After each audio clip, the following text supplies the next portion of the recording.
আমি আসবো অঙ্কটা, যেহেতু বাসু এখনো বলেননি, বাসুর কাছে জিজ্ঞেস করব। বাসু, আপনি দীর্ঘদিন ধরে বামপন্থী আন্দোলনের ইতিহাস নিয়ে গবেষণা করেন, আপনার গবেষণার মধ্যে সবটাই আছে, আপনার নিজস্ব মতও আছে। আমি আপনাকে জিজ্ঞাসা করছি, এদেশের কোন বামপন্থী দাবি করতে পারেন বিজেপির সঙ্গে বা আরএসএস এর সঙ্গে বা আরএসএস এর সংঘ পরিবারের সঙ্গে যুক্ত কোনো রাজনৈতিক দল বা সংগঠনের সঙ্গে তারা কোনোদিন আজ জন্মাবধি হাঁটেননি?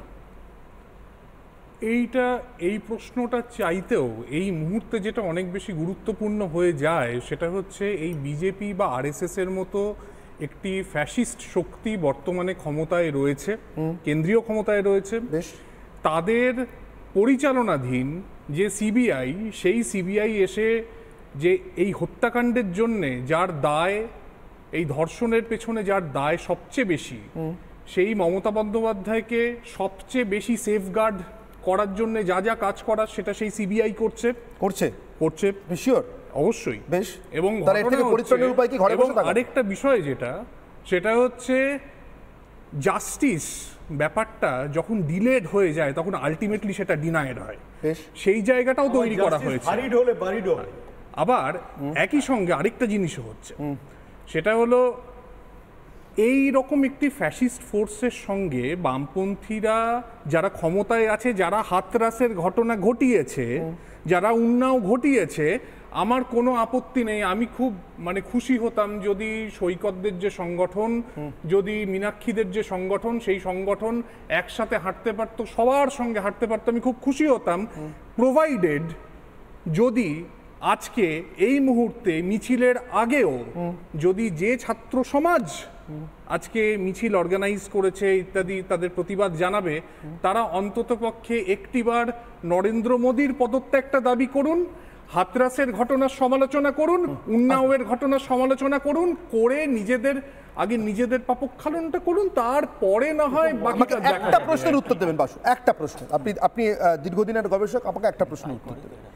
1977 সালে বা তার আগে এদেশের সব কিসিমের বামপন্থীরা এটা বিশ্বাস করতেন কিনা, তাদের বিশ্বাস বলছি, যে মহাত্মা গান্ধীর খুনি নাথুরাম গডসে আরএসএস এর দ্বারা প্রভাবিত? এক। দুই, আরএসএস, আমি তাদের বিশ্বাসের কথা বলছি বারবার, এটা পরবর্তীকালে আদালতে কি প্রমাণ হচ্ছে অন্য কথা, তাদের বিশ্বাস বলছি নাথুরাম গডসের উপরে আরএসএস এর সক্রিয় প্রভাব ছিল এবং সেই প্রভাবের বশে সে খুন করেছে কিনা। দুই, মুজাফফরপুর থেকে ভাগলপুর হরেক কিসিমের দাঙ্গা 1977 সালের আগে, তা আরএসএস এর সংগঠিত দাঙ্গা, বিশ্বাস করতেন কিনা? যদি এগুলো সব বিশ্বাস করেও গান্ধীবাদী জয়প্রকাশ নারায়ণের সঙ্গে হাঁটতে হাঁটতে পাশে আদবানি এবং বাজপেয়ীকে সঙ্গে নেওয়া যায় এবং তার জন্য এই শর্ত সামনে না রাখতে হয়, আগে গান্ধী মৃত্যুর জন্য, গান্ধী হত্যার জন্য ক্ষমা চান, আগে অমুক দাঙ্গার জন্য ক্ষমা চান, তাহলে আপনার সঙ্গে হাঁটবো, তাহলে অভয়ের বিচার চাইবার জন্য এইসব শর্ত আসছে কেন? নাকি আবার বাঁচানোর চেষ্টা করছেন আপনারা মমতা বন্দ্যোপাধ্যায়কে? আপনাদের নো ভোট টুর কল কিন্তু মমতাকে দুবার বাঁচিয়েছে, এবারে বাঁচিয়ে দেবে। আচ্ছা, এবার একটা ঘটনা বলি, সেটা হচ্ছে প্রথমত 77 সালের বা জরুরি অবস্থার বিরুদ্ধে যে যারা হেঁটেছিলেন জয়প্রকাশের সঙ্গে, প্রথম কথা হচ্ছে সেই সময় কিন্তু যদি ইতিহাস দেখা যায়, একজন গবেষকের দৃষ্টিভঙ্গি থেকে যদি দেখা যায়, তাতে কিন্তু বামপন্থীদের মধ্যে সর্বপ্রকার, সব কিসিমের বামপন্থী বললেন তো, সেই কারণে সমস্ত, শুধু সিপিআই কে বাদ দিয়েও যারা অন্যান্যরাও যারা ছিলেন তাদের মধ্যেও ব্যাপক তফাৎ ছিল, ডিবেট ছিল। এমনকি যারা হেঁটেছিলেন, একটি মাত্র দল বেসিক্যালি বলে হেঁটেছিলেন, সেটি হচ্ছে সিপিআইএম।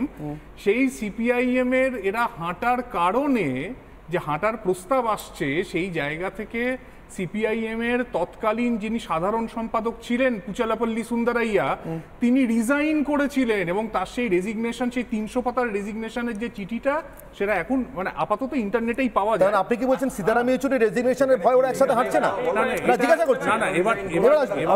এবার খুব পরিষ্কারভাবে একটা জিনিস মনে রাখতে হবে, সেই জায়গায় আজকে কিন্তু এরা ক্ষমতায় রয়েছে এবং তাদের যে ফ্যাসিস্ট কাজকর্ম সেগুলো আমরা সর্বত্র দেখতে পাচ্ছি, প্রত্যেকটা জায়গায় তার ম্যানিফেস্টেশন হচ্ছে।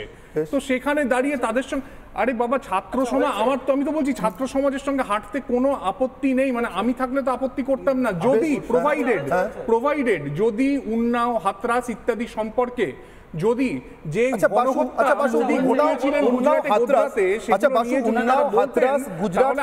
ইত্যাদি নিয়ে দেশের সুপ্রিম কোর্ট এই স্ট্যান্সটা নিয়েছে, যেটা এটা নিয়ে নিয়েছে, এবং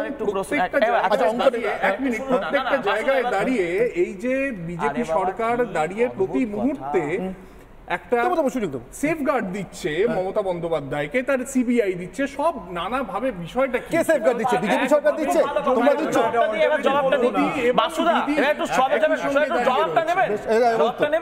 আচ্ছা, এই এত কিছু বলা হলো, আমিও তো বলতে পারি গত মাসে কান্নুরে একটা রেপ করে একজন নাবালিকাকে মার্ডার করে দেওয়া হয়েছে। পিনারাই বিজয়নের আগে পদত্যাগের দাবি করুক এসএফআই, আইএসএফ, এআইএসএফ, তারপর তারা পথে নামুক। আমি তো এরকম এক লম্বা তালিকা দিতে পারি। আমি কি এখানে দিচ্ছি? আমাদের তো উদ্দেশ্য একটা, যে এইটা আমরা কেন মমতা বন্দ্যোপাধ্যায়ের বিরুদ্ধে বলছি? মমতা বন্দ্যোপাধ্যায়ের প্রত্যক্ষ মদতে, বরঞ্চ বলা ভালো যে রাজ্য সরকার কেবলমাত্র ওই সঞ্জয় নামক ধনঞ্জয় নয়, এই ধর্ষণ এবং খুনের পেছনে রাজ্য সরকারের প্রত্যক্ষ মদত রয়েছে। তারা এই রাজ্যের স্বাস্থ্য দপ্তরের দুর্নীতি, স্বাস্থ্য দপ্তরের ক্রিমিনাল নেগলিজেন্স, স্বাস্থ্যমন্ত্রীর অপদার্থতার জন্য মেয়েটার প্রাণ গেল, তারপর পুলিশ ওই জায়গাতে দাঁড়িয়ে দেখতে একের পর এক জায়গায় মিউট স্পেক্টাকল। অঙ্কন একটা ছোট্ট প্রশ্ন আছে, ছোট্ট প্রশ্ন।